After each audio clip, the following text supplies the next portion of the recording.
For Shopify Rebellion must get through the Brazilians to live to fight another day, for which would be tomorrow. An elimination game for these two teams already feels not quite where they would have wanted to be. I think two teams that genuinely could have been fighting more in the upper part of the Swiss stage bracket. Not to be. For one of these two teams, their time comes to an end. Yeah, let's jump in. Eager to kind of see what brand of Clubhouse we do see between these two, how far it will or won't stray from, you know, the expected meta on this long-standing map. As for the initial wave of bans, the Capital out, so Rafters over on Garage will be bolstered amongst other key positions, but that, of course, being top of the list. Kaid on a hatch-heavy map is not too unexpected. And as for the second wave, we'll see if it leaves all shields up, and that will be the case. So Habana also extracted, Goyo as well. Extracted? Yeah. I don't think I've ever heard you say that. No, I don't think I have ever. That's a good one, though. Different. This is R6 Siege, not R6 Habana Extraction. plucked out. Dismantled. Dismissed. Dismissed. Dismembered. By okay. We'll take Habana out back. All right, so NIP will start on defense here, Clubhouse. Do or die elimination game. And, I mean, we saw the social prediction. Are you largely in agreement with that? Like 73% favor of Rebellion? Yeah, I mean, I think heading into this event, at least from looking at NAL in isolation, I was pretty confident on M80. Probably held up more hope for SSG, and Shopify Rebellion were very much in the mix, probably somewhere in the middle of the two. So I think heading into this matchup, they are fairly firm favorites. So the top graphic here looks a bit different to what we had before, or potentially I misread it, but this is actually the map selection for NIP, which makes a lot more sense. It's their second preference map. Oh, okay. Well, I got told a Shopify Rebellion's selection, but okay. Okay.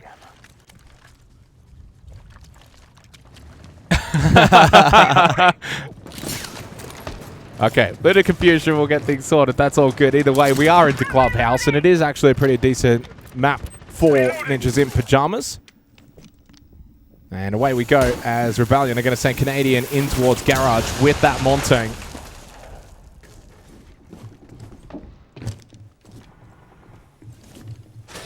Triple Nitro cell set up for NIP, and they will look to now rotate back down towards basement, of which they will hold contently.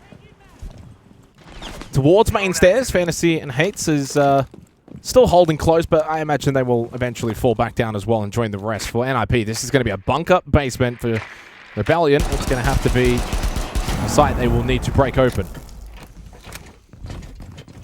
Yeah, so a very typical peel from the defense here in the opening round. Looking to see if they can chip away at a little bit of that drone economy and then establish the turtle on the objective. Triple Nitro in play for the defense, and then dual BPC to help garner information. The lineup from the attack itself on the side of Shopify Rebellion looking fairly standard. Canadian will be very eager to gain information on the front line with the protection of the extended Monty shield. He'll play a key role over towards blue and can command this front line. Elsewhere, Exothermic's getting to work, aided by the Kayi ban. Interesting, aggressive position held here inside of Mem.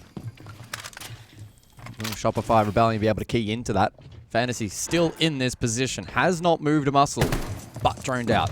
Able to escape, though, protected by his castle barricade. I mean, right now it's just looking like a classic Clubhouse basement. Nitro Cell thrown out by Wizard to try and disrupt the wall from being opened up. Keeps the mirror intact as well. Oh, nice peek as well from Wizard. Spoit went for the push. Down bot main core. Opening kill goes the way of NIP. Canadian has dropped Moto, by the way.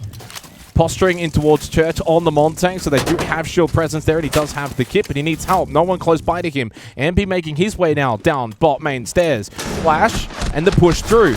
But he got caught. Good angle held by Hates.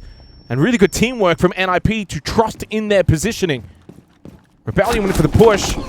But they are getting squashed right now by the defense of the Ninjas in Pajamas. Raxon by himself coming towards blue. But he's confronted by 5 Brazilians. Whoa, that was loud. That might be the loudest team we've heard so far here on the B stream this afternoon. Up and about in the opening round. completely dismantling that attack from Shopify Rebellion. Struggled to center it around the Monty. The hold on trip wall was good. Sploit got caught. And the follow-up not really particularly close by for any potential snowball there from the attack. And so a positive opening round there for this Brazilian outfit. From being defused by attackers. It's been somewhat issue, though, for Shopify Rebellion. Actually, for both of these two teams, guys, they're in the bottom 5 for attacker win rate so far at the Munich Major. Shopify Rebellion at 12th, NIP at 14. And typically when you are, let's say, on the lower side of things when it comes to one area, you're on the stronger side of things than the other, and that is the case. Rebellion, 5th when it comes to defensive win rate, NIP, 8th. Both teams actually struggle with plants going down as well. They are respectively in the bottom 4 in that category. So very hit and miss, I guess, in a lot of the statistics for both of these two, hence why it's a 1-2 matchup. That makes sense. I suppose as well, just to add an additional layer of context, in their respective regional leagues, NIP sit 3rd with a 48.5% attacking win rate, and then over in North America, Shopify Rebellion sitting 4th on 46%. Surf got taken down very low as we head over to Gym Bedroom for the second round. A flawless round from NIP to kickstart this elimination best of 3. So it is, to re-clarify after a little bit of a mishap earlier, but yeah, this is Shopify Rebellion's map pick. NIP did select Border to follow. Lair, of course, the decider. Hates will play the Scopos. Okay, so Logic Bomb activates, need to disable if he wants to go for a transfer. He does turn the phone off. Oh. Canadian goes the pistol, guys. Maybe trying to time Hates while he is deactivating the Logic Bomb. But Hates has timed out Canadian. Went for the pistol, lost his life. It's also Kit. That's over now towards Garage. Now the EMP impact again to try and deny Hates from being able to just get out of this top rafters position. This time the pistol from Surf will find success. But at what cost for Shopify Rebellion? A lot to clear out for a horizontal angle hold towards Garage for a Gym Bedroom site. You clear the Scopos, but you've lost your Grim and you've lost your Montaigne. This is a win for NIP. So minute 30 and Diffuser reclaimed here by the North Americans. And still an opportunity to fight back in this round. It's not over until it's over. Information garnered con, it's clear. Backline, though, reinforced here by NAMP, and Jacuzzi still left closed. Means that any perceived pressure from the backside hit here is essentially non-existent at this point of the round, and NIP will be fairly comfortable on the objective itself. As you can see there on the overhead, double stack over towards Logi. Potential information garnered off the Scopos. Great work here from Shopify Rebellion's been solid, but acting on it is tough. Well, Rexon's probably... Rexon and Ambi are the win cons right now with their DMR's Logic Bomb as well from Ambi. Being able to play out this balcony position and hopefully find a pick onto an NIP defender, even things up 3v3, and then go for the side execute. And they just lost Ambi. That was certainly a big part of the win condition. Rexon's still just trying to find a pocket of space to find a headshot angle. Has the yellow-pink information, playing behind weights. And here's Pino, and Pino then pushes out, gets the kill onto Rexon, and the low-health Surf by himself stuck over towards Jacuzzi. This is a 2-0 start. A 2-0 start for NIP. My ears keep getting blown out every time they win a round. Yeah, they're playing some really tight siege at the moment. Shopify Rebellion struggling to contest some of these power positions being held, and then in terms of late round fortification, good trap clear from the attack, and the information that was garnered was pretty good. They had a good inkling, I think, as to where some of those defenders were situated, but then losing Ambi isolated, not having trade potential. Jacuzzi, I believe, got impact tricked, so no entry position for any perceived pressure made it tough. Just finding it a little bit tricky to get themselves into this match at the moment. But the beautiful thing about Clubhouse, and this is not really code because I'm not North American, so I have no bias in this matchup, but attacking into Clubhouse is not always the easiest thing, and especially when the defense is playing quite well. But the attack does look a little bit stagnant right now from Shopify Rebellion. But you can lose 2, 3, 4, even a couple of rounds on your attack half, win a couple towards the end of it, and then flip over, have a strong defensive half yourself. By no means to the opening 2 rounds of this match. dictate and have too much of a say over the course of the entire series. It is concerning, though, that it's a flawless in the opening round, 4 left alive in the second round. So rather dominant in these round wins. I mean, they've had 1 kill in 2 rounds.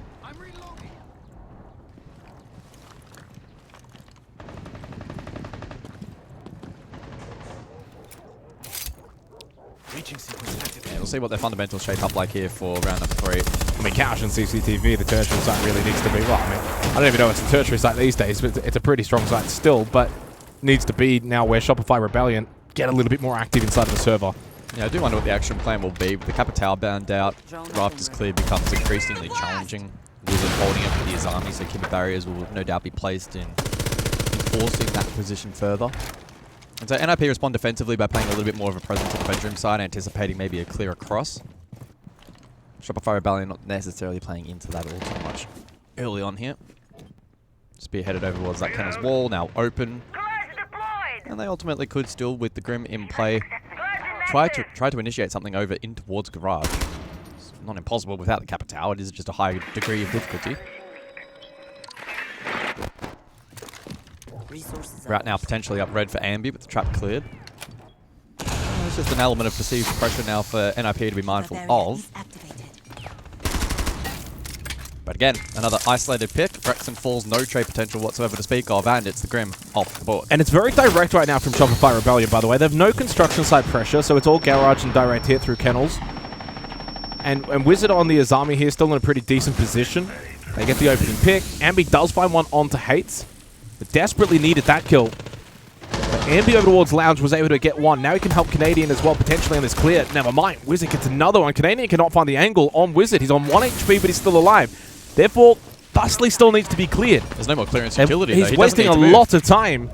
Okay. Eventually cleared, but it's taken really all 3 players remaining alive for Shopify Rebellion to clear out that Rafters position. 3v3 under a minute remaining. But now you actually have to get into the site. Easier said than done. Now, Ambi can hold the cross. Eventually, Canadian would like to go for maybe a default plant over towards the server rack. There is no Nitrocell available as well, guys. Gas bay, but that impact will be limited. Canadian Default. over towards default. Fantasy down below, and Spoit just made his way up red. In the end, Canadian was shot out by Cons. Pino then catching Spoit in the back. Has retaken down below. Ambi by himself. And he hasn't got a lot of time remaining to navigate what is a very tricky situation. Hits the headshot. 15 seconds. Looking for the ace. Has the red ping intel. Ambi for the push. Ambi for the ace. Oh! But Fantasy for the win. Ambi thought that was his moment.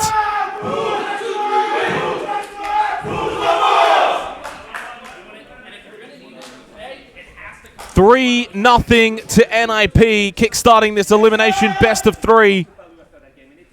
So far, Shopify Rebellion yet to find an attacking round.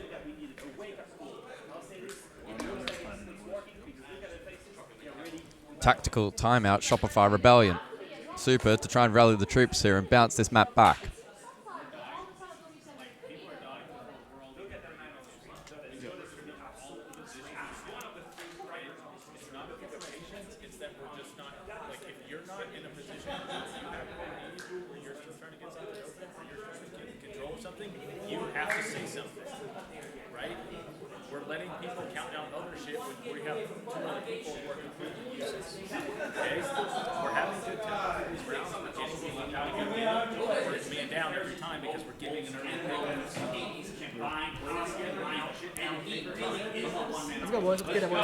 Well, I feel vindicated.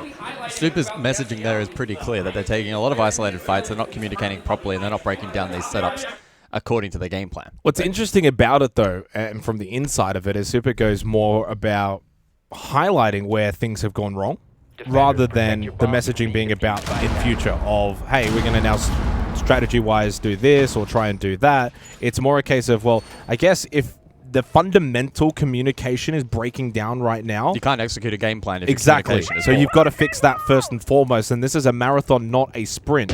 So if this was a best of 1, maybe you would just quickly say, oi, focus up, and here's what we're going to do. This is a best of 3. You've got a bit of time.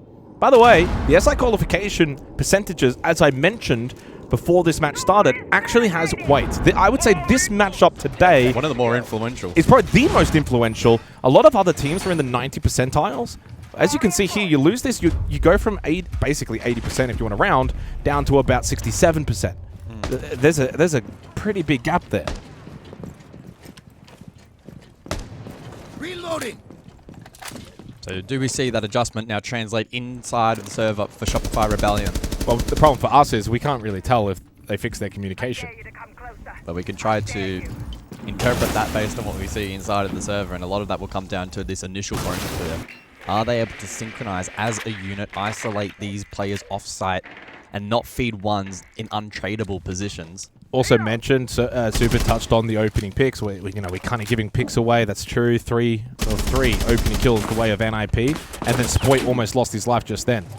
So the Rebellion are obviously clearly finding it very difficult to even just get inside of the building and try and get some dominance over NIP. NIP are playing a really, really solid brand of defensive siege right now on Clubhouse, which, to be fair, a lot of the teams here at the Major definitely can do. Logic Bomb activated by Ambi. Found a quad kill in the previous round. Was looking for the 1v1 to get the ace. Cons on the clash over towards Secret. Ambi wanting to come help out Canadian on the blitz. But to the credit of Cons, he's fallen back really, really quickly. He realized pretty early on that Shopify Rebellion was starting to surround his position. Backs off, gets down to blue. And 90 seconds left into the round here on a basement site in which, for Shopify Rebellion, still a lot of work to be done. It's another really nice peel from the defense. They've just done enough to absorb pressure. Oh, drone util. Get back towards the side and play that second layer. Oh, Canadian. Well, talk about that from the old head. Pulls the pistol out.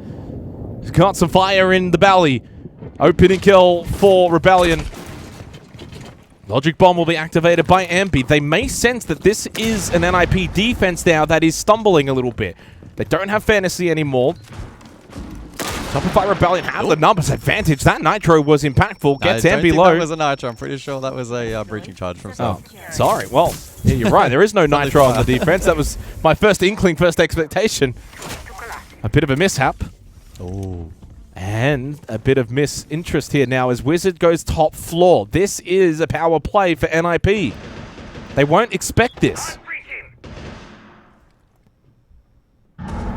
Canadian sitting on a camera in Arsenal, and I believe there might be one bar, but no wires currently on that main stairs. Ambi is in bar, but I think his focus is more on the moto hatch. Wizard makes the move. Pino finds the kill onto Canadian.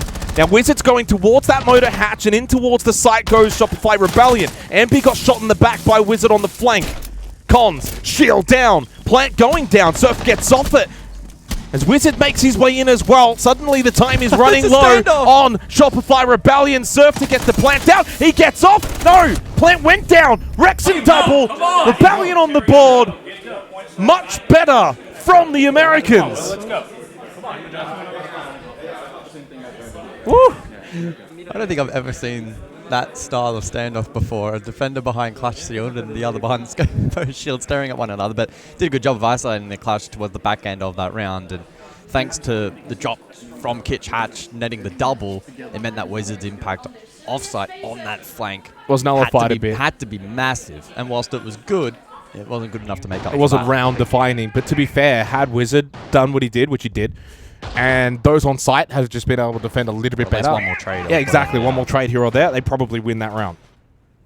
But there's no probablys at a major. There's only the reality. The reality is Shopify Rebellion find their first attacking round. They got the opening kill courtesy of Canadian and that pistol play through the kitchen hatch, which was probably not what Fantasy was expecting from the blitz. And there was 4 seconds left on the clock, by the way, when Surf got that diffuser onto the floor. 10 seconds remaining. 2 more rounds here in the opening half. Jammer ready.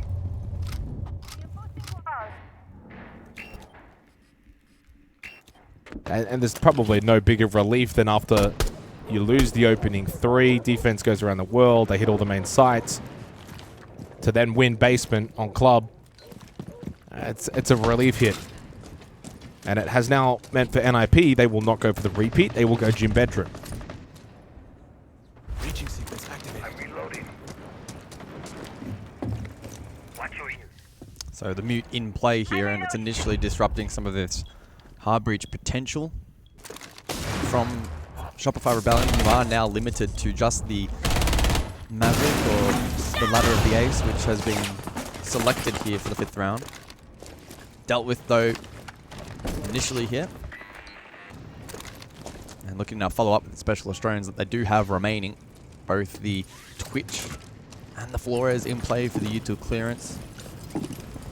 Flores especially going to be a key stakeholder in the round and dealing with the Izami from Pino. The keeper barriers allowing a lot more playable position inside of sight. That's unfortunate. That's a shock drone that just gets immediately squashed. Rexon will not be happy about that one. Do still have the Roteros. Well, in fact, there's only one Rotero left for Ambi. So in terms of that drone utility for Shopify Rebellion They've this got no round, impact amps left either to even try and open up Jacuzzi wall, so it will prompt the pivot. Fundamental hard breach here from Shopify Rebellion has not been as strong as they would have liked. Big reliance now on Canadian to play the front line. This round is starting to get a little bit messy, and NIP will look to capitalize. It's Wizard that gets the opening pick onto Spoit. Drops immediately, so it gets out of danger. Shopify Rebellion did indeed pivot, like you said. They now go cash side of the map. Jacuzzi not opened up. And that creates a really, really good defensive position for NIP now. Into the final minute, they just fall back, play sight. Rexon outside of gym window. I feel like we've been in this position before where for Rebellion, they're basically just trying to go for picks. There's been a lack of fluidity on these attacks and being able to gain momentum and control. I mean, NIP's positioning here is so good. They're sitting so far back. They know that Jacuzzi's no longer a threat. They can play Clash Shield on the more aggressive entry position. What they're essentially doing is denying the ability for Shopify Rebellion to get these picks from the balcony, and now have to force them to run into the site. Canadian looks like he's about to try and sprint run in and just dive in through the window as he postures back a little bit. 15 seconds. How do you deal with this clash, though? How do you deal with the numbers advantage? This would have to be a huge round. Ampi gets a crucial kill. Aggressive here from Pino inside of Jim. Canadian makes his way in successfully. There's only 3 seconds left, though, trying to find a position to get the plant down. Surf can't cover. It is NIP that find their 4th round. Damn. Yeah, it's a really rough round from the perspective of Shopify Rebellion. Struggling to open up Jacuzzi. Left scrapping for picks and control, led by Canadian down below through bar. And then in that final phase of the round, you could kind of see from their perspective just how few win conditions they could play into. But the clash is still up, traps remaining. They caught some fortunate timings on that entry over towards Jim, and it gave them a lifeline, but still proving to be such a challenge to cover that plan and get it down on the ground. NIP looking really strong here. But such is the case of Club. Shopify Rebellion still with a chance.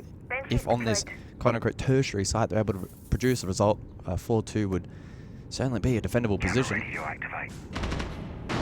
With that additional ban though in play of the hard breach, it certainly is a very tricky site. Mute repeated here for the final round of the half, and so the Maverick in response from Shopify Rebellion. 5 seconds to go. Attacker's objective is to defuse. Just having a look, by the way, at the statistics of Clubhouse so far at the Major, which its defensive win rate is 55%, so a 5-1 half for NIP would be above average. That would mean that's a really, really strong half and sets them up perfectly going into the second half, and then therefore potentially into their own map pick of border.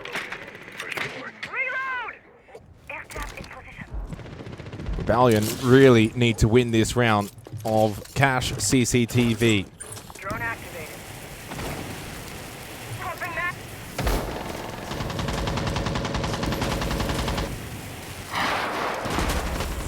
So Maverick puts the test and clean from him here in the 6th round. Clean from Surf. Wall will then be opened up with the soft breach from Spoit, I would imagine.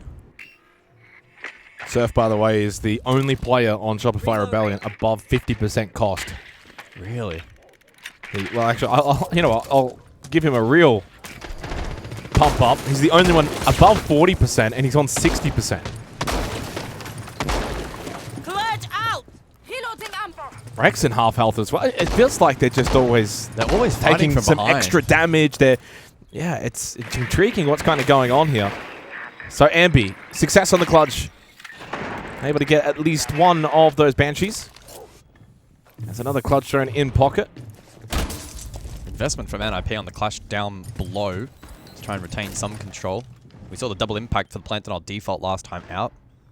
So maybe by holding that control, Fantasy or Pino late round could attempt a similar play. And I think one thing to note, by the way, is the way that NIP have been playing Club, they're not giving Shopify Rebellion any freebies. That's a really strong position from Wizard. More often than not, where he's positioned right now is where the majority of his army players will hold. Instead, he holds a slightly different angle, collects Rexon, who's probably not anticipating it, and then he's got the free Shadow Peek here as well on the right side. Finally, though, Surf will punish from Breach. Looking for the break. Canadian then almost has to be careful. Good angle. Floorboard angle from Pino. Wow. I think Canadian essentially baited in by Hates. Spoit low on health.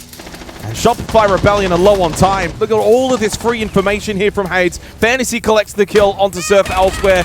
Now pushing down red. Fantasy gets the second. It's all too easy for NIP. They've already sent one NA team home, and right now they're on a mission to do it again. It's a 5-1 half from the Brazilians.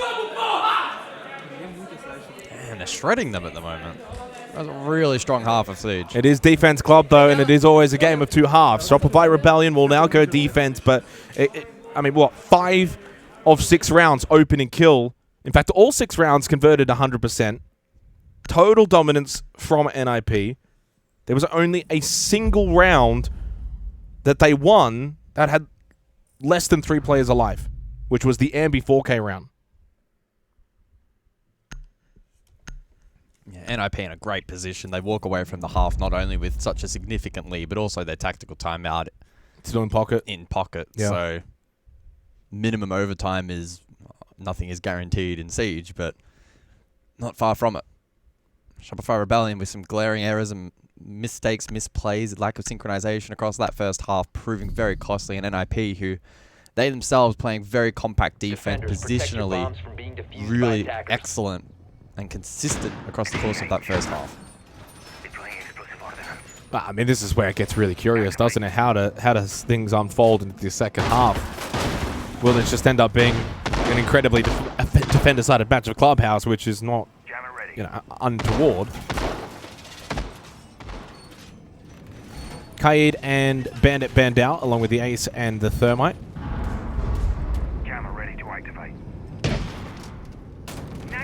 No surprise that we go Church Arsenal to kickstart the second half. Basement, it is for the Rebellion.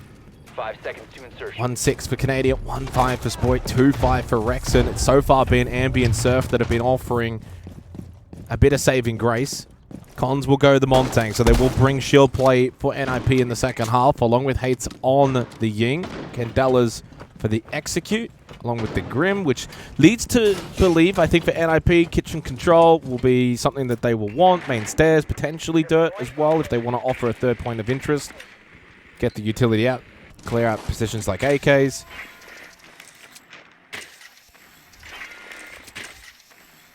There's a bit of a presence, though, on the first floor by Shopify Rebellion. Ambi, of course, on the castle. So they will want to defend around the map. In fact, as of right this second, there's only one player in basement for Shopify Rebellion. They are opting for a bit of map control here to maybe see if they can find an early pick. Doesn't mean that it will be a fully fledged roam. And a drone here from Fantasy will offset this hold towards main stairs. Canadian posturing, and Ambi will fall back with him.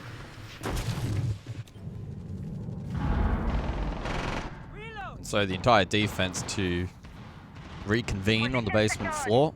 NIP now can get to work with the soft breach from Pino on the sledge and open vert down to LOS below. And with the Kaid banned out, working hatches should be a simple, straightforward objective.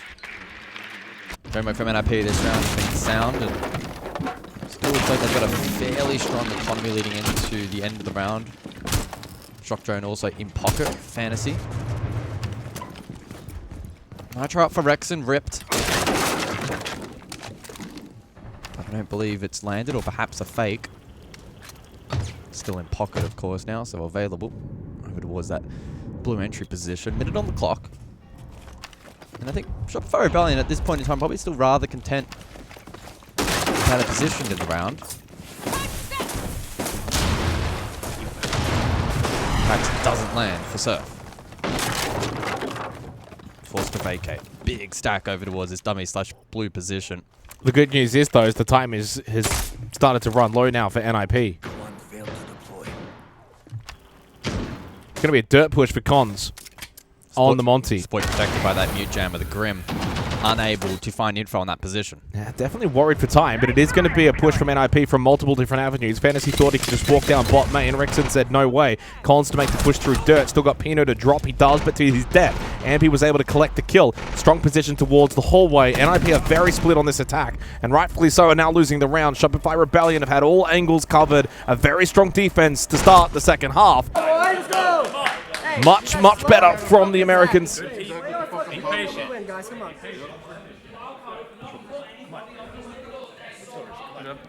Probably the first sign of excitement that we've seen from them in this match. NIP looking to execute the split push. No pressure down main, though, proves costly.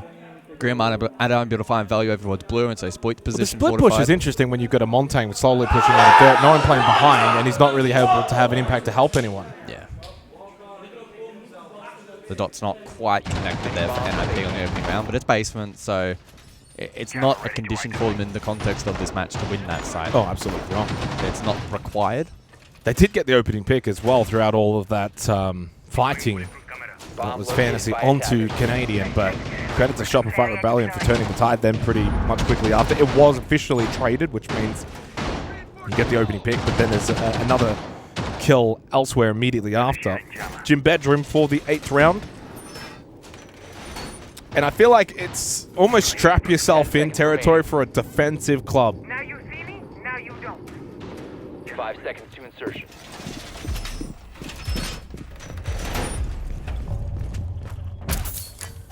The beauty of going first, though, and starting 5-1 for NIP, though, is if they can get a breakthrough round, all the pressure immediately falls onto Shopify Rebellion.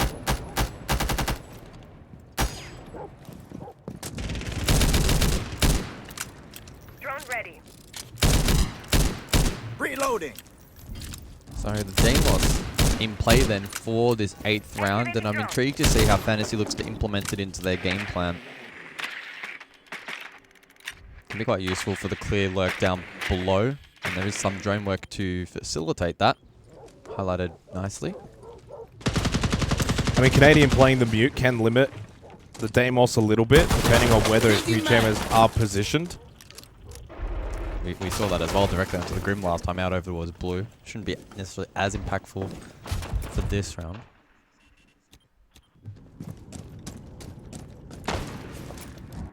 Fantasy does actually go down towards Lamb, so the first fall lurk as expected to come into play. Elsewhere ranged hard breach for the CC/cache clear. There's only been one opening kill from a minute 40 prior in 7 rounds. So it's the pacing of this entire game, as naturally is the case typically with Clubhouse. There's not really any spawn peaks. A lot of the early aggression is more so the attack pushing defense back. It's Hates that gets the opening pick onto Canadian. Bad news for Canadian. That's his 2nd opening death in a row to kickstart this half. The mute does go down 1-8 for the veteran.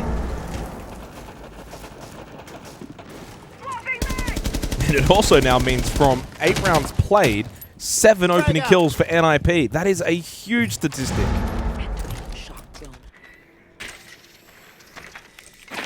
Shopify Rebellion continually fighting on the back foot, getting caught off balance. And Super mentioned it earlier in the timeout. Good drone away from Hates. Doesn't necessarily find maybe the mirror utility he's looking for, but still a belt of information. Jacuzzi now open, so perceived pressure on that location. It's Fantasy now looking to relay information from the safety of the first floor. Those on-site exposed potentially to divert. Oh, but Surf responds nicely. Yeah, big kill, and also good positioning as well for Surf.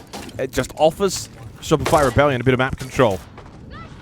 Can play from down below. Plan to go down from Hates inside a gym. And it looks as if this will go down successfully. Rexon wasn't able to peek the doorway. The cover there was by Cons. So plant successfully down for NIP. It's just the second time that a plant will go down on this map in this game. And look how low Rex and Spoit are both. AMP's half health.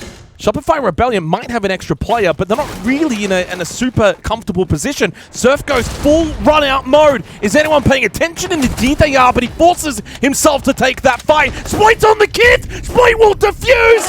Shopify Rebellion steal the round! Come on. Let's go. Good Oof, not even the observers realized what was going on. I noticed it at the very last second. He just got on it and stuck it. Yeah, that's some really good comms there from Shopify Rebellion to pull that one off. Clearly, the game plan centered around Surf offering distraction on that run-out position. And in the meantime, those on-site able to pivot on towards the counter defuse. And whilst NIP tried to juggle all of that, in the middle of that chaos, Shopify Rebellion able to come out on top. Some of the better teamwork we've seen from them in this match, and rewarded nicely there in the 8th round. Prior to that, with Canadian falling and the map control forfeited, now Surf unsuccessfully able to contest from down below and the plant going down. It started to look a little bit dicey. Rexon and Spoid as well, both quite literally 1 HP as well. Surf, by the way, I do wonder, and this is the kind of unfortunate reality of not having the comms. I wonder if they're just like, Surf, run out and maybe stick this, and they're going to look at you. And like, he kind of had to take that fight regardless. Yes. But it adds an extra element of Spoit being able to get that counter defuse because quite simply, they're all looking at Surf. It's the sacrificial And lamb. absolutely. And he doesn't get a stat for that. And I think as well, NIP would have been conscious of maybe then the follow-up jump out, and then perhaps didn't account for the immediate counter defuse, or were unable to get in a position to do that safely. So just a really well-worked post there from Shopify. It's not like it's not a flashy 1v3 to win the round, but it is still an incredible moment for Shopify Rebellion. They've now won 2 rounds straight to kickstart their defensive half, and they really had to work for it in that particular round. And it's the kind of round that puts a little doubt into NIP where you go, oh, we just can't quite get over these guys. Like, we just can't get to this match point margin. And for Shopify Rebellion, it's like, okay, we're in a 2-round deficit now. We can hold on here. Cash and CCTV. That's another opening kill. It's Canadian. That's 3 straight. Poor old Troy having a rough time in this second half, now 1-9. As NIP will once again, for the 8th of 9 times, have the 5v4 advantage. Yeah, getting caught out there by NIP once more. So Shopify Rebellion needing to dig deep. They have some stall out on offer with the tuber out in play.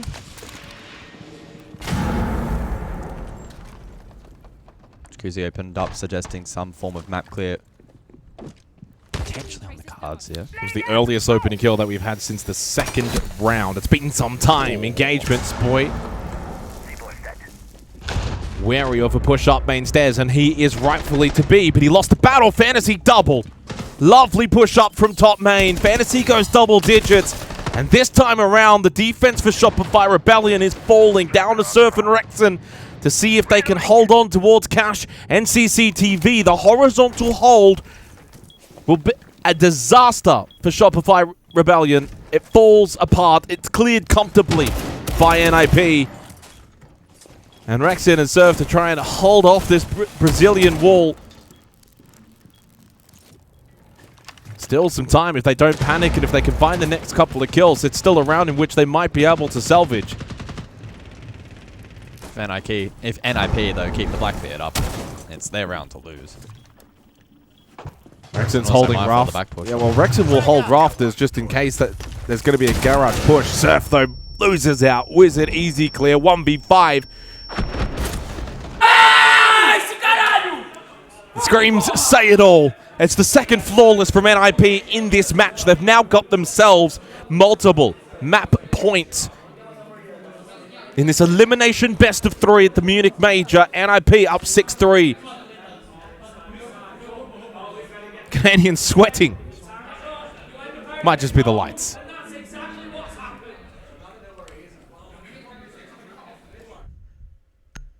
again, the unfortunate element to all of this is Shopify Rebellion have already used that tactical timeout. And so finding some semblance of control here on defense is proving to be a challenge. The opening portion of these rounds, though, has not gone their way. NIP on entry, isolating players. Canadian specifically on a couple of occasions now has given them and bolstered their advantage in the early round, and they've just been able to translate that across nicely. Shopify Rebellion are looking to then make low percentage plays in return to try and equalize, and that's understandable, but it's so difficult to pull that off consistently, and NIP really proving in this matchup so far probably why they have over the last couple of months been able to solidify themselves as such a strong team domestically as well. Within all sports, there's always metrics where if you say, okay, well, if you're not winning in this department or you're getting blown out in this department, you're just not going to win games. And I think in Siege, a lot of the times, one of the key elements, maybe not the overarching element, is certainly the opening engagement battle. If you play 9 rounds of Siege and you only get 1 opening kill, you should not be expecting to win a game of Siege. No. Like, it's not the be-end all, and I'm sure there have been games where that it maybe happens, but it's on the lower percentile of happening. And for clarity as well, in only one of those rounds has it been immediately traded. So it's not even a case of it's you sacrifice that first fight and maybe immediately trade it frequently. No. Shopify Rebellion continuing to fight these rounds in 4v5. It does, if you want to be positive, highlight that Shopify Rebellion, of course, have got improvement within them going over the border if we do go. There's still 3 rounds to go. I mean, it's not impossible to think that they can find a way to win the next 3. Fantasy pushing through Lounge, aggressive on the Deimos. Oh, and he just holds the right side. Canadian will be dead again. At least it's immediately traded this time. Yeah, it is, but it's 4 straight. I can't believe it. I mean, that's actually, by the way, a really good game sense hold there by Fantasy to hold the right side of the smoke, because he knows that, I mean, if Canadian pushes left side, when he does come out, he's going to be visually impaired. So if he goes right side, either for the cross or to go down secret, he's holding the angle. It's pretty common. Canadian just runs straight into it. 11-5 for Fantasy. 4 opening deaths straight for Canadian. He's been involved in 5 engagements. He won 1 and then he's lost 4. He did win 1. Yeah. Find the positive. Brown is still alive. 4v4 as we head towards Church Arsenal. It was traded. Mute Jam has already been pre-established. It does unfortunately mean that there's 1 less Nitro though in play. Canadian though being IGL can now flick information, watch POVs, still command the round from that perspective. So I wouldn't underestimate the influence of that in this round either. The curious thing for me, guys, is that where does Cons go here on the long tank? Last time out, this site was that dirt side push where they went for a big, 3-4 entry split, and the Monty had no impact. So they try and play off it a little bit more. Right now, he's main stairs. I wouldn't mind actually seeing him push bot main, have 1 follow behind, and then a bit of kitchen pressure. Could be bot main or a moto drop is probably the 2 likely outcomes. Still 1 Nitro Cell available for Ambi on the Warden. He's going to be an impact player later in the round. By the way, Surf is holding dirt. It does mean, yeah, the moto drop is very viable right now for NIP. Would be needing to be mindful of Rexon inside of Church. Split over towards Blue. Tates that gets rid of Rexon, so they clear up. Yeah. Church is completely open. Cons will drop Kitchen. Wizard will drop Moto. The push is coming through. Still lots of time in this round as well for NIP. They don't even need to rush this plant. There's the Nitro Cell from Ambi. It will not connect. It was not a default plant by Cons. Cons will get the plant down. The shield will stop him from being denied. Advantage for NIP looking to close out Clubhouse. It's down to Spoit and Surf. They're going to try and fight their way back onto this first floor, though, to get control. Pino still lurks up above. They've got to retake. They cannot both double stack down here. They want to go deal with the Montang, though. Cons has retracted back in towards Dirt. Pino going up main stairs means that he can hold from Kitchen. Here he is. He's got the vision, the sledge, the hammer to open up. No. Surf is on. He's now dead. It's only Spoit. In the 1v1, goes pistol play, but he's running out of time to get back onto that kit. It's done. Surely it is. And GG from Cons as this map is over. They've already sent home SSG. 1 more map. Why not add Shopify Rebellion to the tally for NIP? 7-3 on Clubhouse. Border to follow. The Brazilians looking very strong right now in their quest of making finals. It feels like these North American teams are just fodder in their way. Yeah, really making a statement in that opening map. Really clean brand of siege across the board, restricting their opponents nicely. They threw a lot of testers there at Shopify Rebellion, who unfortunately didn't quite have the problem solving required to break that down. Opening kill department as well, critically going the way of NIP 9-1 across that map. 9-1. And the late round clutch ability, generally speaking, better for NIP as well. But the beauty of best of 3 means that Shopify Rebellion can look to pick themselves back up.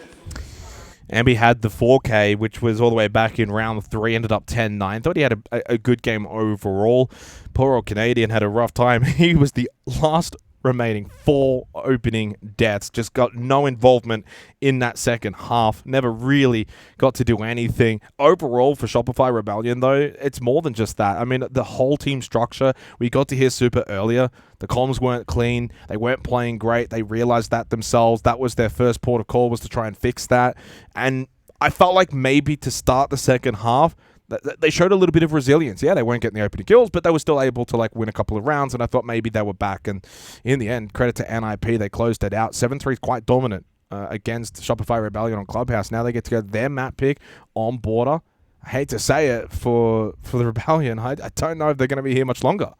Yeah, I think as we kind of discussed post that tactical timeout, Shopify Rebellion with strategic issues at the moment, but it's more deep-rooted than that. It's fundamentally their communication and the way they approach that map. And it may be isolated to Clubhouse. Maybe over the course of this break, they can fully mentally reset and go rejuvenated back into map 2. That's certainly in the realm of possibility. But if those fundamental issues do translate across, things are only going to get bad to worse, and NIP should be able to walk all over them. Well, they're walking a tightrope right now, Shopify Rebellion, that may just collapse out beneath them very shortly. 1 map away from being eliminated at the Munich Major. For NIP, a chance to progress to tomorrow after the break. Let's go direct towards site, and it is going to work. This is horrible now, Tim, because it's on main breach. You've got a Monty inside to feed info, and Lobin, absolute demon in his best moments, who could yet hold on for his team. Yeah, Wildcard have played 90% of this round fantastically, and then they've let the diffuser go down in a 2v5 in a position that it can possibly be held. That is a big kill, though. Kansan manages to swing around the corner and get players. It's up to Lobin. This is going to be real hard for him to hold on to. The Toxic Babe canister there is genius. Get it out there and just obscure his vision, prevent him pushing forward. It does so much for them to allow them to get straight away onto that diffuser. Wildcard, I honestly thought there was a world there where they might have let that one slip through their fingers, but no, they had enough weight of numbers that it didn't matter, and the gambit around Pulse and Valkyrie and keeping them off those intel responses coming in from W7M, not allowing them to switch into the IQ, not allowing them to know what was coming, worked beautifully. Kansan using that intel, got the nitro kill. That was the entry. The information from the Black Eye cameras just allowed Wildcard to be running around so freely. Great stuff from them. And Kansan especially, I've got to give him a nod because he hasn't been having the best tournament so far. I think no one would... 3 to Wildcard if you're just joining us. We've just gone past the switch of sides. Wildcard take their first defense down in basement, actually, and make a big play with the Pulse and the Valkyrie coming in, keeping them off the radar through the prep phase. W7M did not respond to what the lineup of the defenders was, and they were punished for it. They were. And again, I'm kind of worrying as we go through this half that W7M won't quite have the... I can't really place it. I want to say explosiveness, because we saw a lot of that from Wildcard in the first half, constantly in man advantage situations. I don't think W7M will quite find themselves there in the same way. Because although we've talked a lot about the performance of Dodez, for me at least, one of the best players over the last few years. He's been very quietly going about his business, but we always see him right near the top of overall EPS, of kill rankings, you name it. He's always up there. You look and you see Dodez, you see Volp, you see Lobe, and you think, wow, these are 3 real great entry players here that can do a lot of damage in the right position, but they never quite seem to always get it clicking the way that they need to. Or haven't yet so far at this competition anyway. Maybe this is the moment, Des. Maybe this is their time. I hope so. Someone's got to stop Kansan. Yeah, like you say, it's a roster that you look at and you think, there's a huge ceiling there for them. They just kind of struggle to maybe reach it and to deliver in the ways that they might want to. And this could be a tough blow for them today. I'm not getting carried away. There's a lot of siege yet to play in this one. It's a best of 3. We're on Wildcard's map choice. We've got some very kind of micro adjustments going on there. You'll have to see it. That's the level of detail that we're talking about. Turns out Spiker can be called Sparky from now on.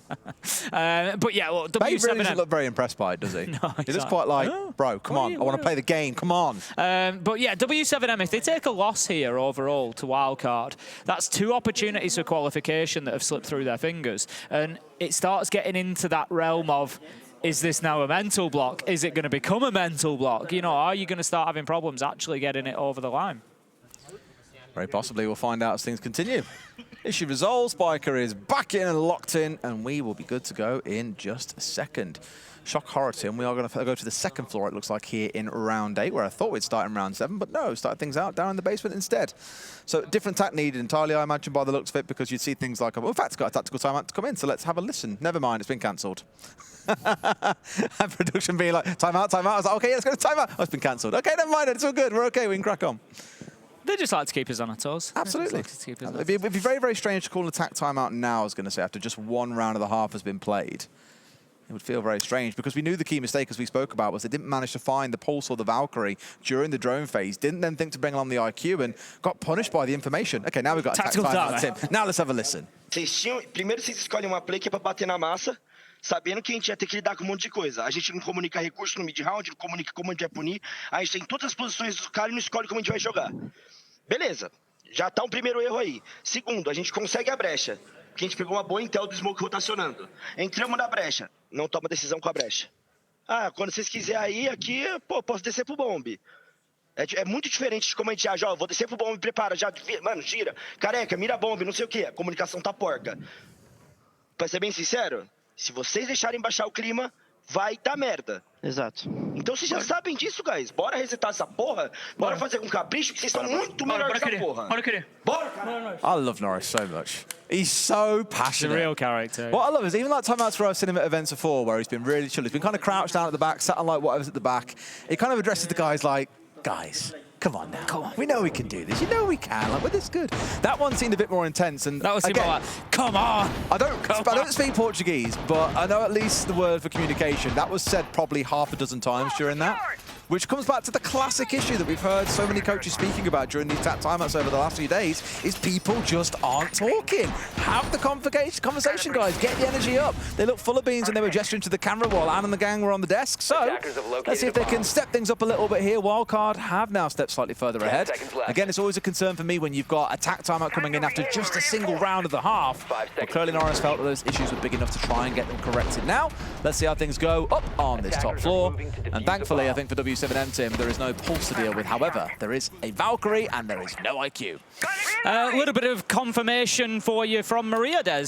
She was obviously listening in there. And I love how simple she's made it for us. So, Norris said that, guys, the communication is shit. You are not deciding anything. I'm quoting Maria word for word, therefore, Ubisoft, you can't tell me off. Maria said it, not me.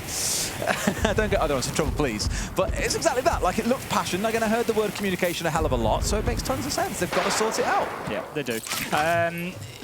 Wildcard, I really like what they've done with the site rotation. It's something that I mention occasionally. I don't have any problem with top floor. I think it's very good site. It's got a good defensive win rate for a reason. But the reason that I actually prefer basement is I think there's more options on basement. I think you can get a roam game. You can get into the mid floor, get onto the top floor. You can really stretch and create more problems. Whereas when you're up on this top floor defensively, you're on the top floor. How about that, babe? Just absolutely ripping dots off the rappel. And look who we got. I know, beautiful stuff. Taking down the Maverick. That's going to make that hard breaching, well, impossible, because they've got no secondary gadgets, so they are stuck with what they've got. It's what I do like, brilliant. Volts has charged here straight on towards balcony, and now they won't be able to reinforce off this wall and towards site. That is a little bit of a blessing in itself, because if they didn't have any kind of pressure there, reinforce that off, there is nothing the attackers can do to get into site itself. So I actually like that he had the presence of mind to go, okay, hard breacher is gone. We know that that wall tends to get left open, but we need to be in there now, unless they've gone for it behind this. No, they haven't. They've left it for now. The problem here is that it's taking Volps out of the round. His job now is standing there, preventing them reinforcing warehouse corner, and he's not pushing and creating. So we return here on the B stream. NIP 1-0 up in the series against Shopify Rebellion, who are now facing elimination from the Munich Major. They must win here on Border, which is NIP's map pick, guys, and they looked really, really strong back on Clubhouse. Admittedly, it was mainly on their defensive side, but still overall they were the better team. And I feel like in terms of if you think about a map like Border, aggression, NIP really, that suits them nicely. Yeah, and problem solving gets really put to the test, especially on attack when you're trying to find that map control and quickly react to what your opposition is doing mid-round.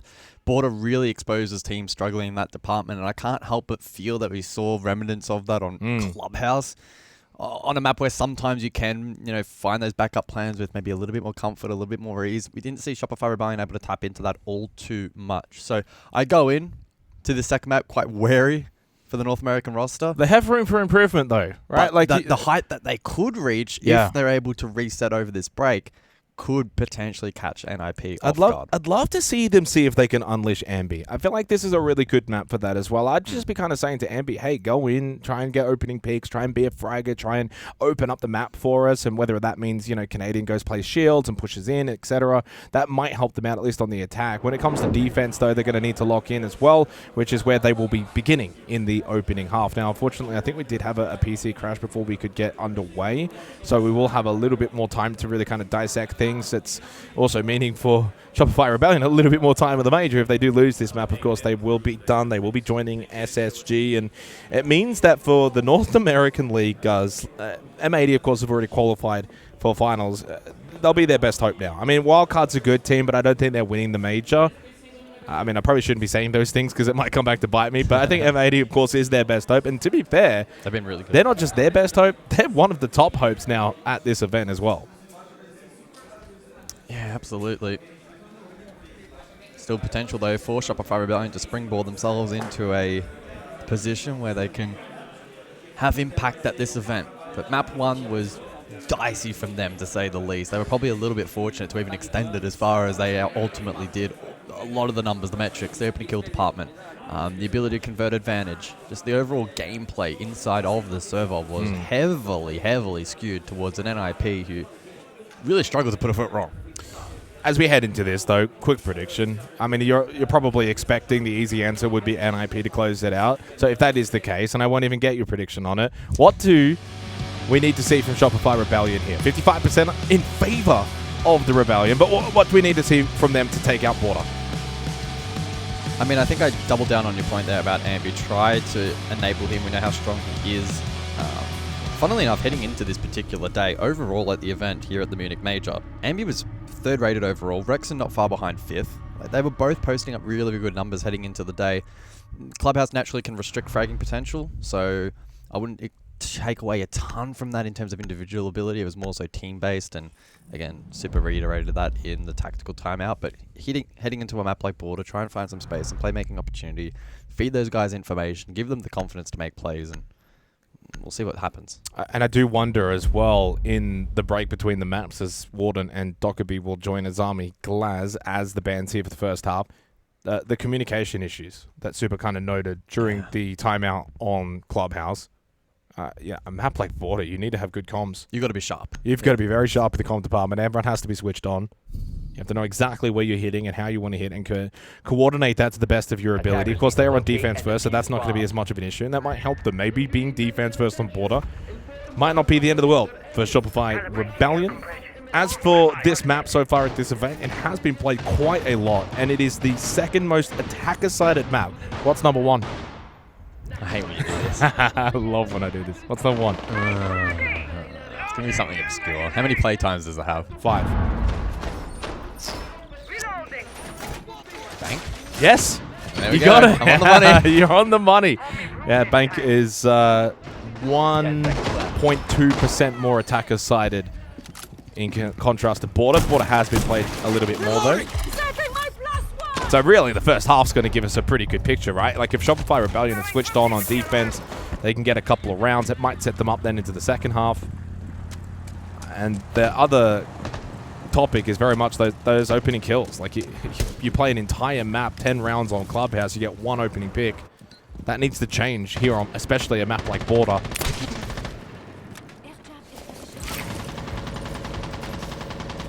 So Armory Archives, opening round of this second map.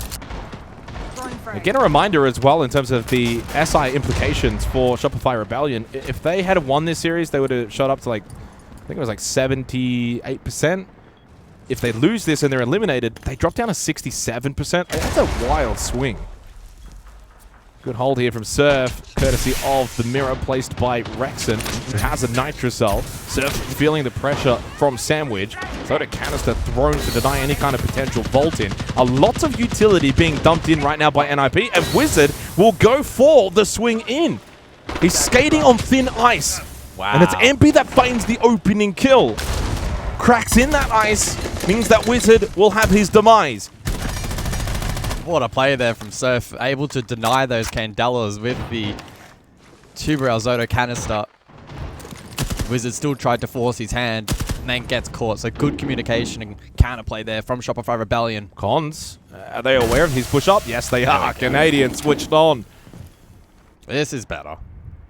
Well, Canadian had 1 kill back on Clubhouse. He's now got 1 kill on Border. Job done. Shopify Rebellion with the player advantage. NIP, though, went really, really fast to begin in this opening round, and so have a lot of time to try and rectify this opening round. But without Cons, without Wizard, you do kind of lose a large portion of your win condition. No more shield from the Ulcer available. No Candelas from Wizard. Heavy reliance would have been on Hates, but he's also out of bolts. They basically got 2 flashes as the main utility pieces to be able to hit site. And there's still a Nitrocell available for Shopify Rebellion. Never mind, double from Pino over towards the hallway. Just lines them up over towards 90. Double push 90 sees the death of 2 players for Shopify Rebellion. I mean, it's site now cut in half, but no diffuser for the attack. Canadian by himself, same with Ambi split as you just mentioned.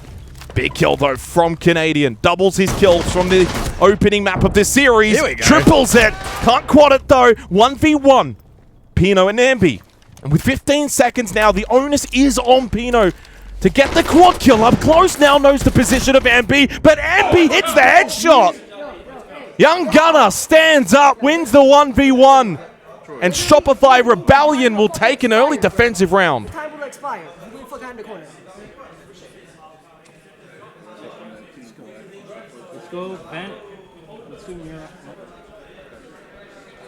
Well, sharper overall there from Shopify in that particular round. Looking really good.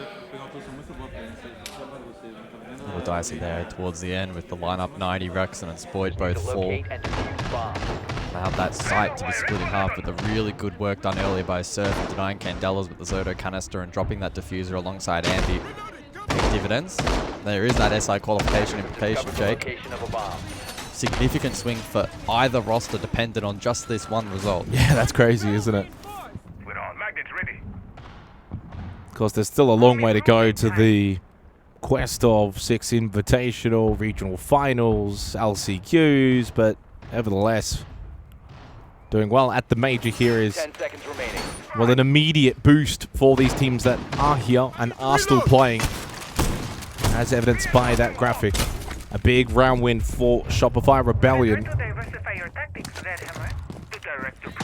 And sometimes it goes, and the beauty of best of 3s, and why it's the format that is the best, obviously, is you can lose an opening map, you can get demolished, you can have a really rough time with things, and then you go into the second map and you have a bit of a confidence-boosting round. It comes down to a 1v1, it's clutch, it's close, things finally go your way. You know, I played like Canadian, goes 1-10. He knows he didn't have a great time on Clubhouse, but he redeems himself. It gets the confidence levels going. Swapping bags. It's a marathon, not a sprint.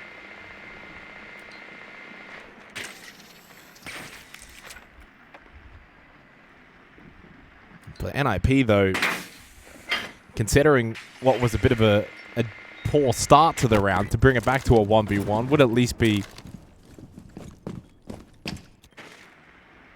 for them, a comfort. Slow start in the second as we go over to Event Workshop. Already one mirror window taken care of here by Fantasy. Ooh. If not, as well, add that to the list of util claimed. It's looking like NIP eventually posturing here for an archive side hit.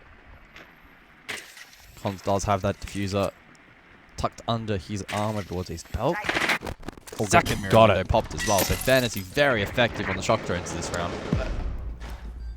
So 90 seconds to go for this top floor clear. Line scan activated by Pino. Spoit pushes to 90, catches one in the hallway, and he knows with Damon's tracking this one close. He's just in the thick of it. Spoit walked into a death trap. And in the end, NIP's clear. Top floor has been exquisite. Rexon up metal. Claims Wizard. Goes for the drop. Stays alive. And the 1v2, it's been chaotic. It's been messy. Somewhat similar to the opening round. And it leads now with NIP having the numbers advantage. Rexon, no utility. A gun and a dream. 2 smokes available for Fantasy. A flash for Pino. And Fantasy doesn't need the smokes in pocket. He just goes and smokes his enemy. From above, gets the death blow. And NIP get their opening round on border. Yeah, really nice catch on the Spoit through the early to mid round there for NIP. Under fire from, what, like 3, maybe 4 angles simultaneously, unable to escape down metal. Armory, hallway, break. Like, I mean, he was just pretty much getting shot everywhere.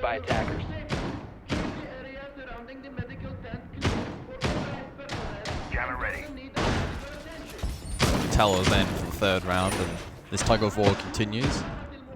Change of composition here drastically from the defense, with Spoit on the license to run around on Vigil and Canadian to try and garner more information to aid those off-site pulse.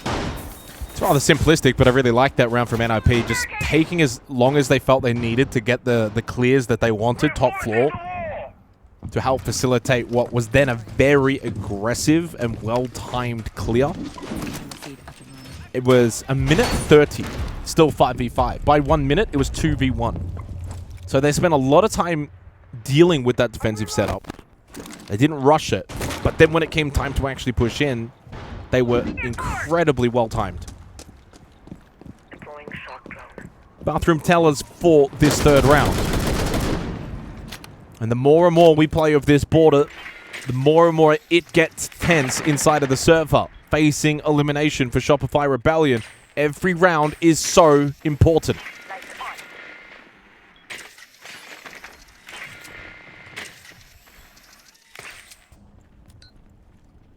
Ooh, yellow above. Fantasy cuts down that angle. Ambi didn't realize, did he? And that's where NIP have got their strength in this matchup. These opening engagements, getting deep positions. And the second found elsewhere onto Spoit the Vigil, dead inside a fountain. Yeah, I mean, they have an armory lockers vault cam, but no one, of course, on it. Didn't quite track Canadian at that point in time, but I don't think was necessarily in position either to get that information.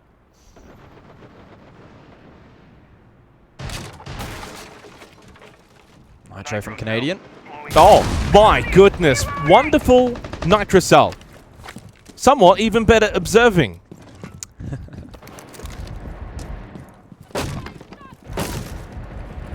Midpoint of the round. NIP, though, still with a player advantage. Yeah, but it changes the complexion a little bit, doesn't it?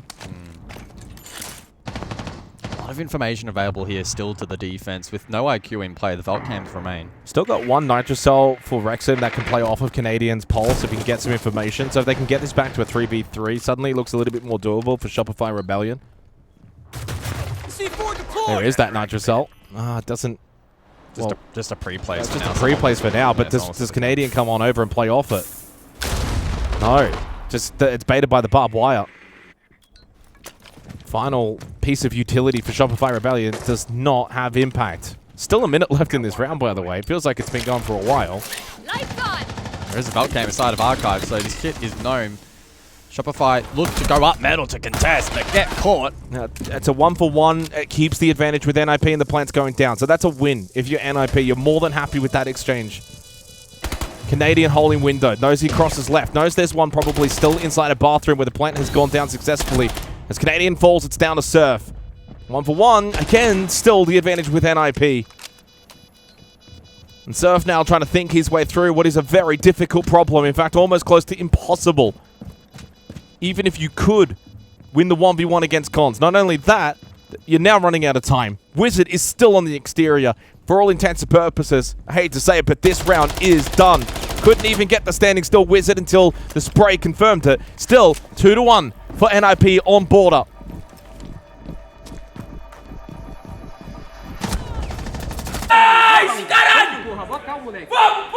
It's always the wake-up call when we get the comms of NIP celebrating a round victory.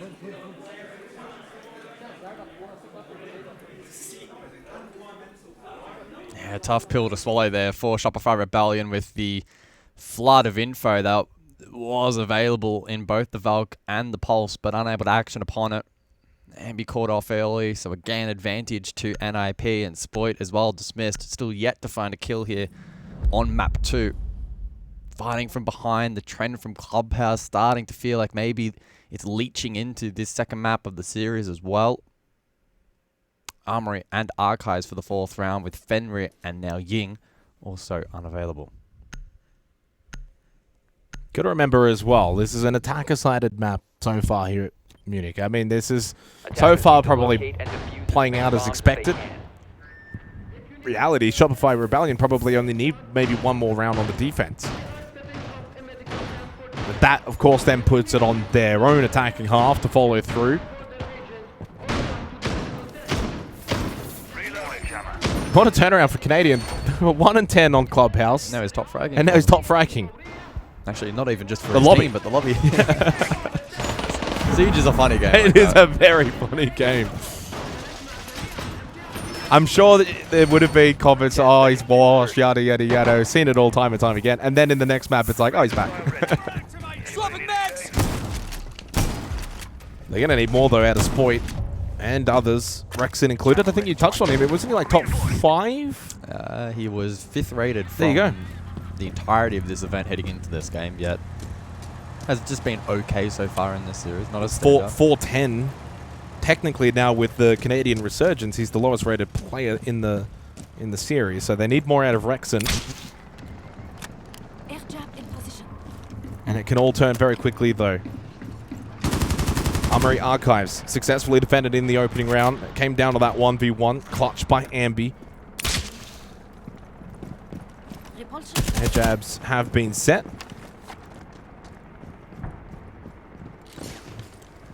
Of course, no Ying this time. With the new bans, Ying was played in all 3 rounds by NIP.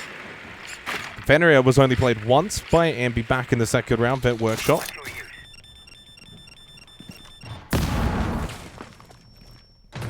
And so they bring the Flores for the first time of things, and this is a slow walk-up medal. Is this again in combination with the Matero? Oh, lovely clear, though, by Ambi. I mean, that's the high ground advantage, and that's the risk you run when you play that stairwell position, guys, because you're always going to be on the lower angle. Your hope in that position that Ambi doesn't actually clear stairs properly midway, and that he's more so looking towards the bottom of metal stairs. Opening kill for the Rebellion.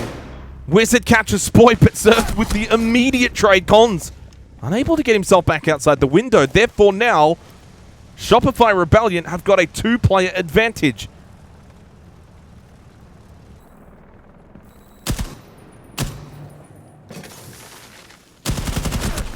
Oh, that's a lovely play from Surf. Surf's played really well so far in this match.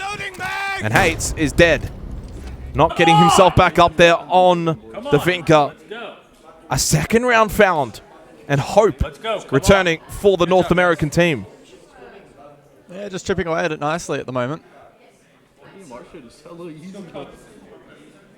Yeah, Seth's been really good on this top floor position on the 2-round. Positionally, he's been great on that armory half of the map. Doing a good job in dismissing some of the pressure from NIP.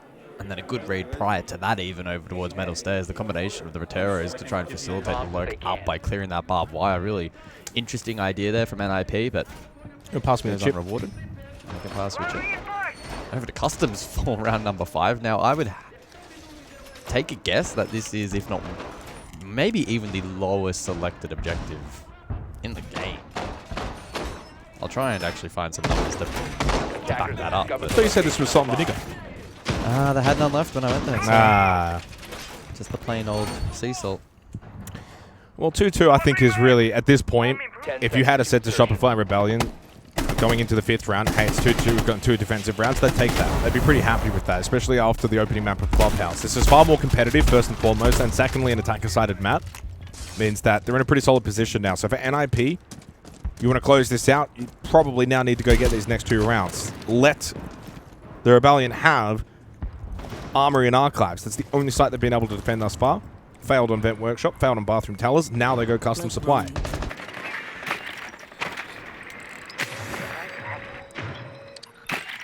Default successfully hacked by Fantasy on the Clutch Train. Bulletproof camera next in line will also get taken. 2 for 1. Pretty good deal. And Canadian says goodbye to the BPC. Pino looking to try and place an EXO on this barricade from Wizard to help open up the wall in towards site. Pretty common trick here. Now far easier for the attack to accomplish as the defense can't simply deny that barricade in the prep phase. NIP, they will give up on that idea. Sense some pressure from the defense and the potential Nitro. Drone is ready to go. Maybe something they'll look to posture around maybe later on in the round.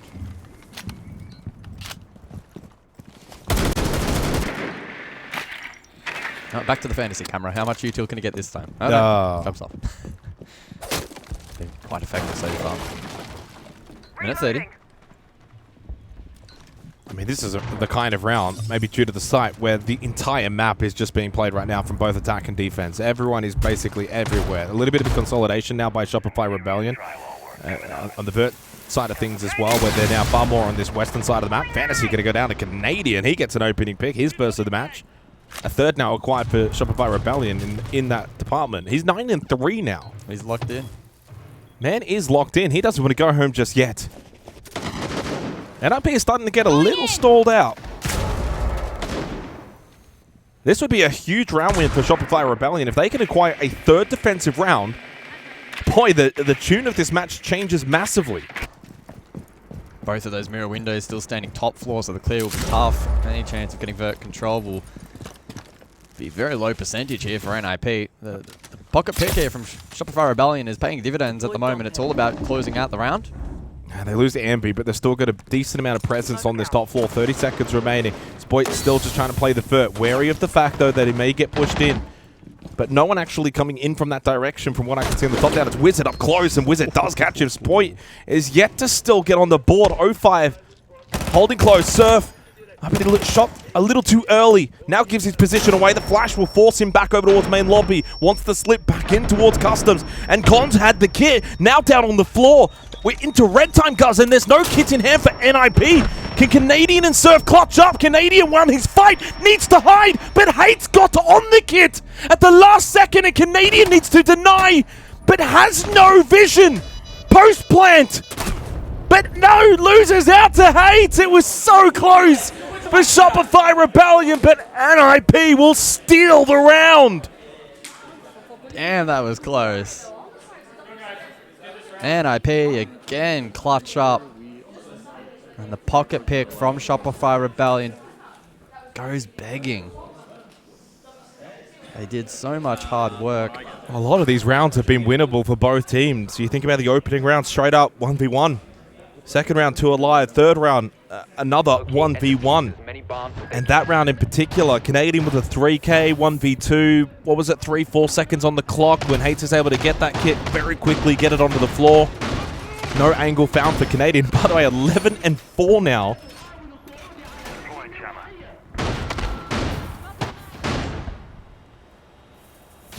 But it's a case, of, again, of, you know, you take 1 step forward but 2 steps back. Spoit yet to find himself in the game. Rexon, their top performer. Well, he's now struggled to be enabled as joined well. Rexon. They're both on 60 EPS, right, for the clarity. The next lowest is Canadian at 94 now, and that's inside of the entire server. So that's a golf.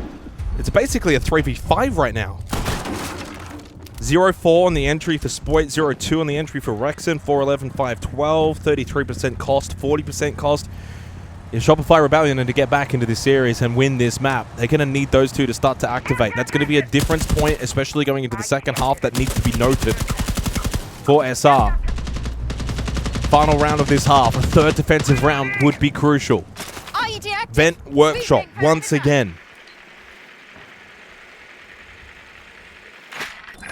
We've had 5 multi-kills as well so far here on Border. It's been hot and heavy frag power. Canadian has had 2 of those multi-kills.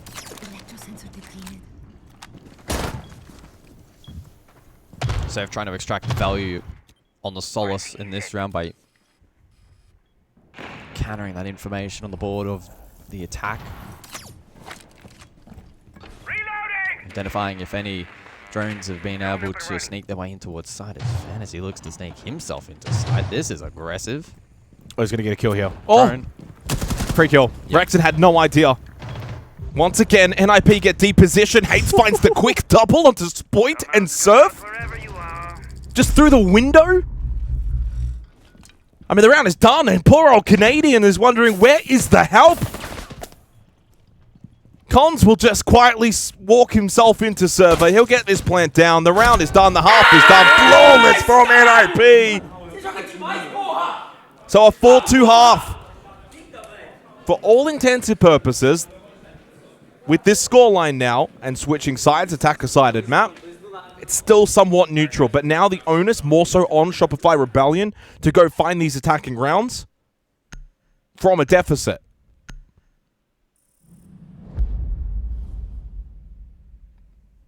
Shopify Rebellion with their backs now against the wall. They'll need to fight themselves out of this position. It's been a rough day at the office. NIP firing. And I tell you what, if they end up winning this game, the path forward for them could be very, very interesting here at Munich. And I think they'll pose a threat against many teams remaining at this event.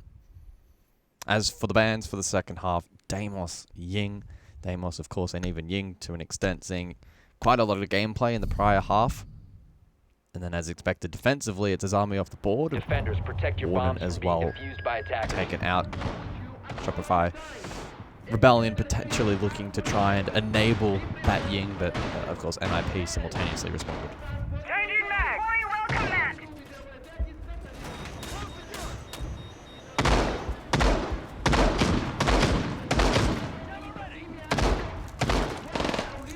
Well, it's all set up now for NIP. 3 rounds away from knocking out Shopify Rebellion here at the Major.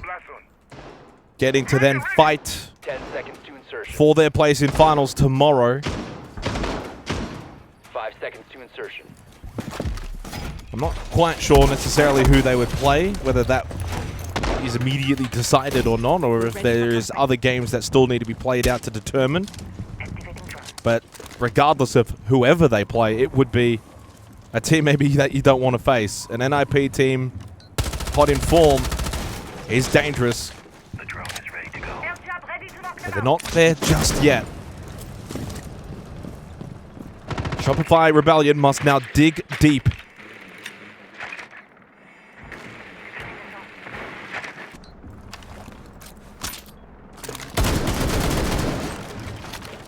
Something to keep in mind as well this round is that frost in play.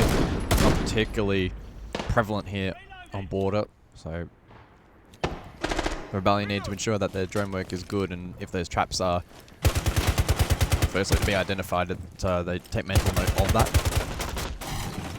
Reloading.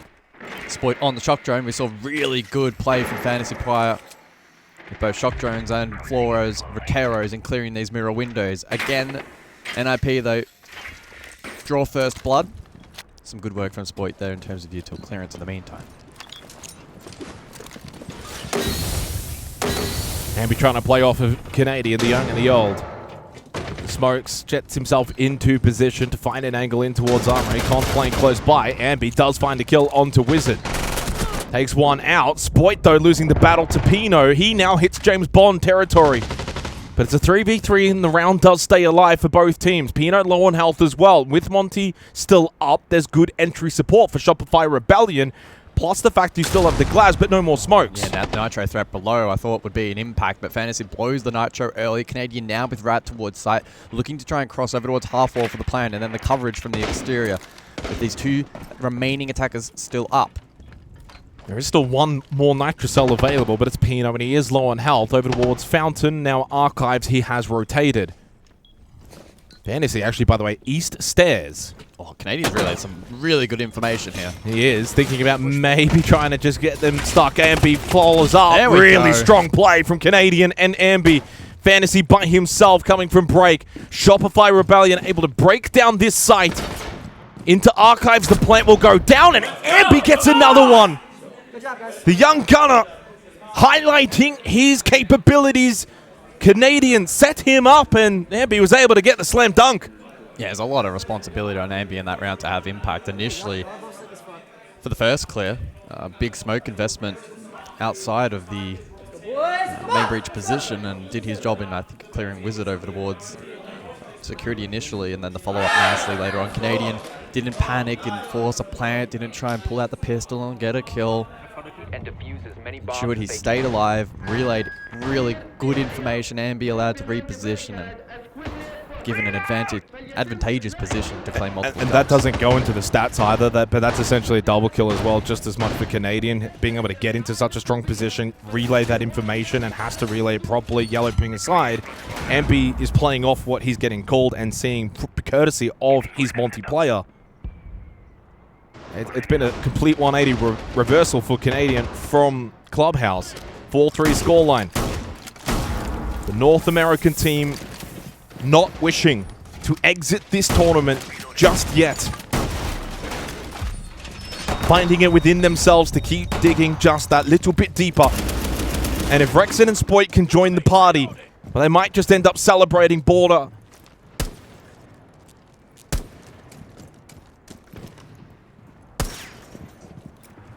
But long ways still to go. But taking out Armory Archives, that's a statement, Guz.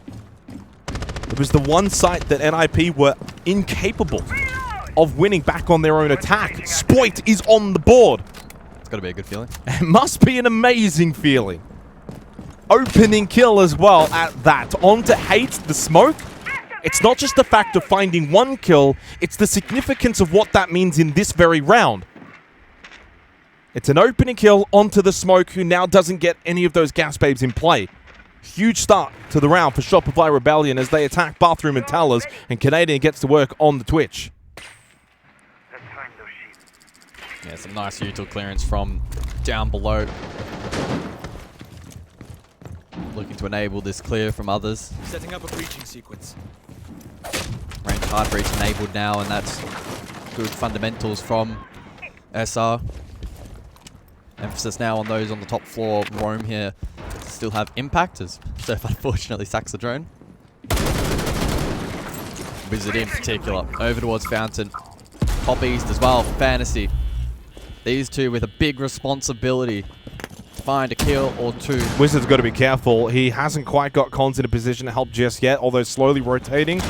Wizard is over towards Fountain by himself. And the push is coming directly in front of him.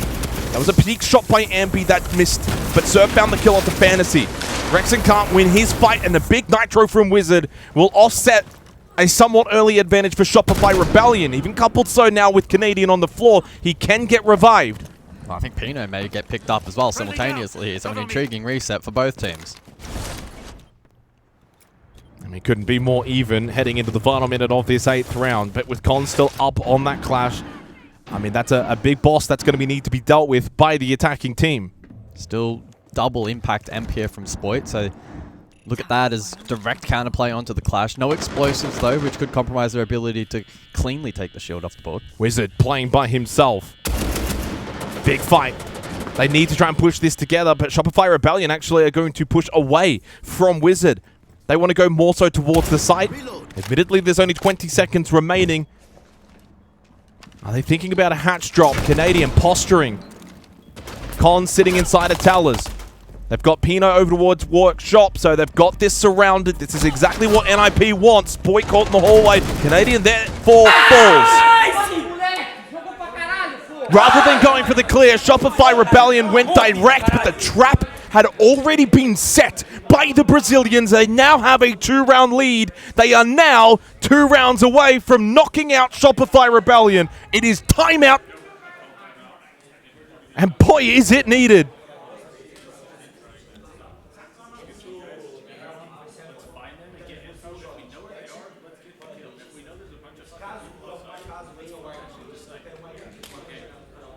They're giving us a lot of space, right? They're counting on us being slow. Okay?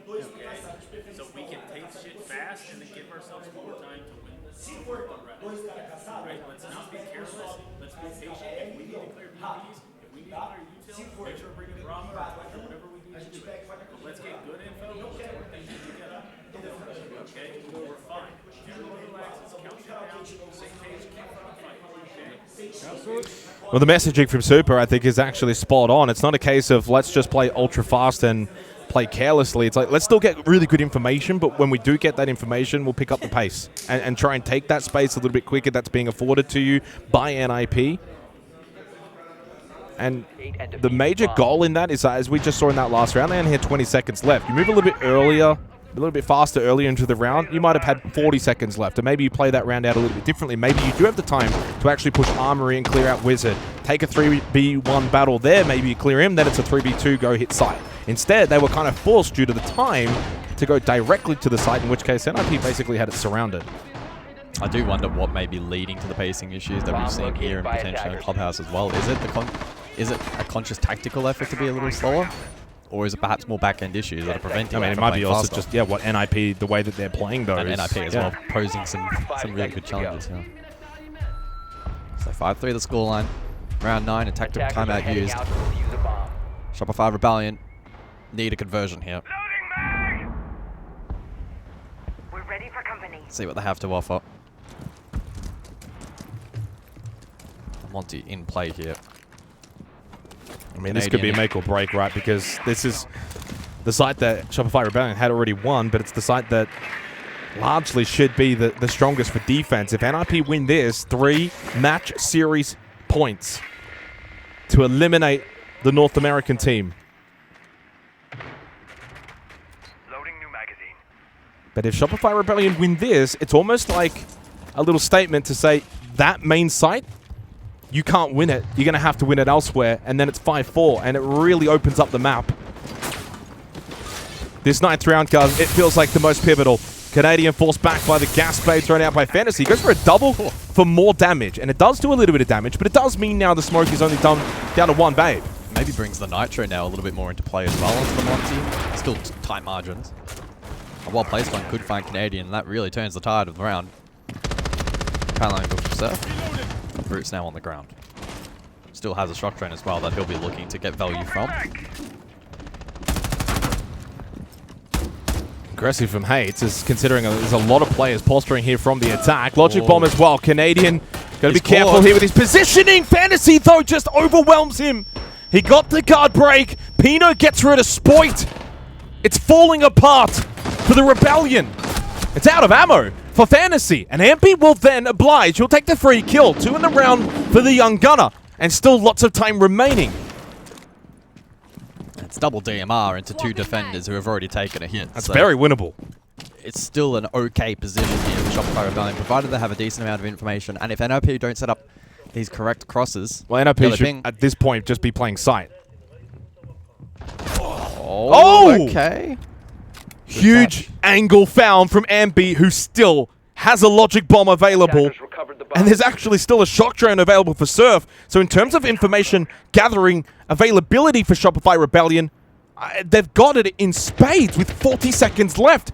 And a 2v2 here at the Major to try and stay alive. They've found where both Cons and Wizard is located. There is that logic bomb and the push that now follows. It's big moments like this at a Major where you need to step up, but Cons finds Surf and Ambi is in a 1v2. Also falls NIP, farming the North Americans. Ooh, the pressure just gets to SR, and in that moment, they did so much right. They set themselves up, but it falls short. The push through Fountain squashed immediately, along maybe with the hope for this roster. 6-3. 3 match points for NIP. Shopify Rebellion now facing elimination from the Major. NIP sending home 2 teams from NA was not on my bingo card. What a run for NIP. They sent home SSG, now looking to send home another North American team. Vent Workshop. And this is where it's real for Shopify Rebellion. Facing this reality, the pressure that would be there for them. There's still a bit of pressure for NIP to close out. They would know that, but they're also 1-0 up in the series. It's not like it's map 3. Far and away, more pressure on Shopify Rebellion. And this is not the way that Spoit and Rexon would have wanted to end their tournament. 2-7, 1-9. And imagine the far-reaching implications of this if in a few months' time. Poor old Ambi, by the way, 20 and 15. He's the only one that's positive EPS-wise in the series for the Rebellion. Surf's played well as well, considering his role. He's had some good moments. But again, you look forward to the next couple of months. If Shopify Rebellion get knocked out here, are absolutely critical for SI. There's still no guarantee. Dropped down a 67% chance to make SI, no guarantee. They'll be looking at regional finals. Yeah. Potential LCQ. This is rough. They must win the next 3 rounds to stay alive. Not just to stay alive at the Major, but to give themselves the best possible chance to make 6 Invitational. Now, of course, losing here doesn't mean they're unlikely. In fact, actually, statistically, they're still on the likelier side, but they do drop percentage-wise quite heavily. There's plenty of other teams that will be in a little bit more of a chill state come regional finals in comparison. NIP looking to close out here. Over to Vent Workshop. Not a big change-up, though, for Shopify Rebellion, because they actually bring the exact same lineup that we just saw in the round prior. No change. All 5 of the same attacking operators. I mean, largely as well, and looking at a lot of this half, the operator pool for Shopify Rebellion has been quite limited.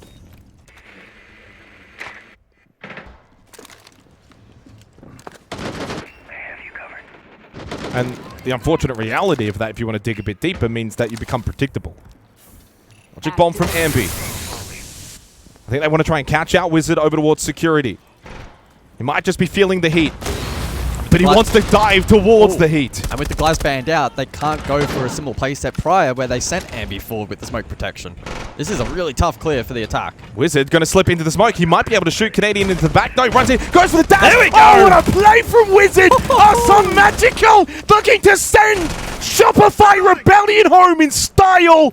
The Brazilians have styled all over. Not just SSG, but now also Shopify Rebellion. Rexon and Spoit, it is your final stand. With a minute remaining, Rexon finally arrives to Borna, but it may just be too little too late if he and Spoit cannot convert. 45 seconds. And from 2v5 to 2v3, one last glimmer of hope remains for this North American roster. And they peel back towards site, leaving Spoit and Rexon with 30 seconds on the clock. This is it, Spoit. This has to be your moment. It's been a quiet one, but if you make this your moment, you keep this team alive a little longer. Yellow ping. It could change dramatically. Yellow ping intel. Rexon bides his time, coming vigorously for Spoit to open the hatch. It's Cons that goes down. It's a straight 2v2 now. And the drop will come through from Shopify Rebellion. Double push together from main. Pino catches one, then the second. And they are catching a fever of sending North American teams home. Back to North America for Shopify Rebellion. To the 2-2 bracket for NIP. They play tomorrow for a spot in the finals at the Munich Major.